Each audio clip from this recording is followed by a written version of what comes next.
નમસ્કાર દર્શક મિત્રો, મિરર ઓફ ધી વર્લ્ડમાં આપ સૌનું હાર્દિક સ્વાગત છે।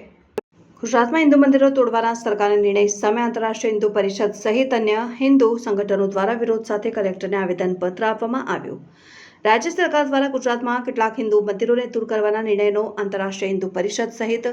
બજરંગ દળ સહિતના અન્ય હિન્દુ સંગઠનો દ્વારા શાંતિપૂર્ણ રીતે સરકારને આ નિર્ણય પરત લેવા ઠેર ઠેર આવેદનપત્રો સાથે માંગ કરાઈ રહ્યા છે, પરંતુ હિન્દુસ્તાનમાં સરકાર નિર્ણય પરત લેવા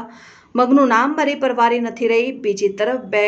દિવસ અગાઉ અમદાવાદ ક્રાઇમ બ્રાન્ચ દ્વારા આંતરરાષ્ટ્રીય હિન્દુ પરિષદના રાષ્ટ્રીય મંત્રી અને પ્રદેશ ઉપાધ્યક્ષ એવા રણછોડભાઈ ભરવાડ, ઉત્તર ગુજરાત પ્રાંતના કાર્યકારી અધ્યક્ષ બચુભાઈ લાડવા તથા ઉત્તર ગુજરાત પ્રાંતના મંત્રી રાજુભાઈ પટેલને અટકાયત કરી કોર્ટમાં રજૂ કરી તેઓના રિમાન્ડ મેળવ્યા છે, જેના કારણે સમગ્ર રાજ્યમાં આંતરરાષ્ટ્રીય હિન્દુ પરિષદ, બજરંગ દળ, શ્રીરામ યુવા સેના, રાજપૂત કરણી સેના, મંદિર બચાવ સમિતિ સહિત વિવિધ હિન્દુ સંગઠનોમાં સરકાર સામે આક્રોશ જોવા મળી રહ્યો છે, જેના પગલે આજે આંતરરાષ્ટ્રીય હિન્દુ પરિષદ વડોદરા મહાનગરના મહામંત્રી મનોજ અગ્રવાલની આગેવાનીમાં તમામ હિન્દુ સંગઠનોના આગેવાનો સભ્યો દ્વારા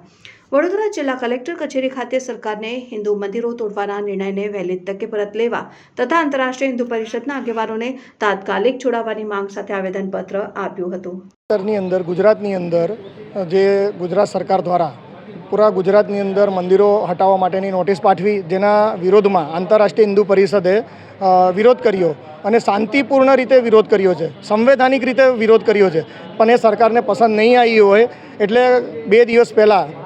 અમદાવાદ ક્રાઇમ બ્રાન્ચ દ્વારા આંતરરાષ્ટ્રીય હિન્દુ પરિષદના રાષ્ટ્રીય મંત્રી અને ગુજરાતના અધ્યક્ષ એવા શ્રી રણછોડભાઈ ભરવાડ, ઉત્તર ગુજરાત પ્રાંતના કાર્યકારી અધ્યક્ષ બચુભાઈ લાડવા અને ઉત્તર ગુજરાત પ્રાંતના મંત્રી રાજુભાઈ પટેલની અમદાવાદ ક્રાઇમ બ્રાન્ચ દ્વારા ધરપકડ કરી અને એમને કોર્ટમાં રજૂ કરીને રિમાન્ડની માંગણી કરી અને કોર્ટે પણ એમને રિમાન્ડ મંજૂર કર્યા છે। તો આ કૃત્ય જો મંદિર બચાવવાનું જે કામ કર્યું છે હિન્દુ યોદ્ધાઓએ, તો એ આતંકવાદી કૃત્ય છે। શું પાકિસ્તાનમાં અને તાલિબાનમાં આવી ગયા છે કે જેને સજા ગણી રહ્યા છે? એક તરફ સરકાર હિન્દુત્વની વાતો કરે છે, રામ મંદિર માટે મોટા મોટા પ્રદર્શનો કરે છે અને અહીંયા મંદિરો તોડે છે, જે મંદિર તોડવાનો વિરોધ કરી રહ્યા છે એ લોકોને જેલ બતાડી રહ્યા છે। તો આજે એના વિરોધમાં આંતરરાષ્ટ્રીય હિન્દુ પરિષદ અને વડોદરાના વિવિધ હિન્દુ સંગઠન જેમ કે રાજપૂત કરણી સેના, હિન્દુ યુવા શ્રીરામ યુવા સંગઠન, મંદિર બચાવ સમિતિ અને વિવિધ અલગ અલગ સંગઠનો આજે વિરોધ કરવા અને પોતાનો વિરોધ નોંધાવવા આવ્યા છે અને આવેદન કર્યું છે કે આ જે હિન્દુ યોદ્ધાઓની ધરપકડ કરી છે એ તીવ્ર ગતિથી એમને મુક્ત કરે અને મંદિરો તોડવાનો જે નિર્ણય છે એ પરત લે। અને જો સરકાર આ રીતે નહીં માને તો હિન્દુ સંગઠનો ભેગા થઈ અને ઉગ્ર આંદોલન કરતાં બિલકુલ ખચકાટ નહીં અનુભવે।